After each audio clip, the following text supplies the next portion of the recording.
సాధారణంగా వారసత్వం అనేది ప్రతి ఒక్క రంగంలోనూ కొనసాగుతూనే ఉంటుంది. తల్లిదండ్రులు వైద్య రంగంలో ఉంటే పిల్లలు కూడా అదే రంగంలో కొనసాగుతుంటారు. రాజకీయాల్లో ఉన్నవారు తమ పిల్లలను రాజకీయాల్లోకి తీసుకొస్తూ ఉంటారు.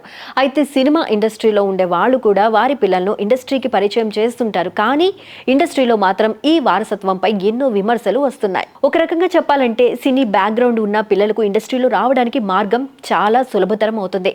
అయితే ఆ అవకాశాన్ని సద్వినియోగం చేసుకోవాల్సిన బాధ్యత వారిపైనే ఉంటుంది. ఇప్పటికీ ఇండస్ట్రీలో ఎంతో సినీ బ్యాక్గ్రౌండ్ ఉన్న వారసులు కూడా సక్సెస్ కోసం ఎంతో కష్టపడుతూనే ఉన్నారు. అయితే ఎలాంటి సినీ బ్యాక్గ్రౌండ్ లేకుండా ఇండస్ట్రీలోకి అడుగు పెట్టినటువంటి వారు కూడా ప్రస్తుతం స్టార్ హీరోలుగా కొనసాగుతున్నారు. తాజాగా మంచు మనోజ్ కలర్ ఫోటో సుహాస్ హీరోగా నటించిన ఓ భామ అయ్యో రామ సినిమా ప్రీ రిలీజ్ వేడుకకు హాజరయ్యారు.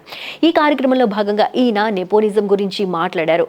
మనోజ్ మాట్లాడుతూ బ్యాక్గ్రౌండ్ ఉంటేనే ఇండస్ట్రీలో నెగ్గుకొస్తారు అనే మాట నిజం కాదని, ఆ మాటకొస్తే ఆ పప్పులేం ఉడకవని, నెపో కిడ్స్ అయినా దేకాల్సిందే అంటూ తననే ఉదాహరణగా చెప్పుకున్నారు. మంచు మోహన్ బాబు ఇండస్ట్రీలో ఎంతో మంచి గుర్తింపు సంపాదించుకున్నారు. ఆయన వారసులుగా ఇండస్ట్రీలోకి వచ్చిన మనోజ్ మాత్రం ఇప్పటి వరకు సరైన హిట్ అందుకోలేకపోయారు. సినిమా బ్యాక్గ్రౌండ్ ఉంటే అవకాశాలు వస్తాయేమో కానీ ఇండస్ట్రీలో నిలదొక్కుకోవడానికి సినీ బ్యాక్గ్రౌండ్ ఏ మాత్రం పనికిరాదని ఈ సందర్భంగా మనోజ్ తెలియజేశారు.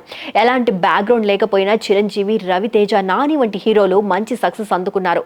ఇప్పుడు కలర్ ఫోటో సుహాస్ సైతం ఇదే కోవలోకి వస్తారని చెప్పాలి. ఎలాంటి బ్యాక్గ్రౌండ్ లేకపోయినా ఈయన మాత్రం వరుస సినిమాలతో ప్రేక్షకుల ముందుకు వస్తున్నారు.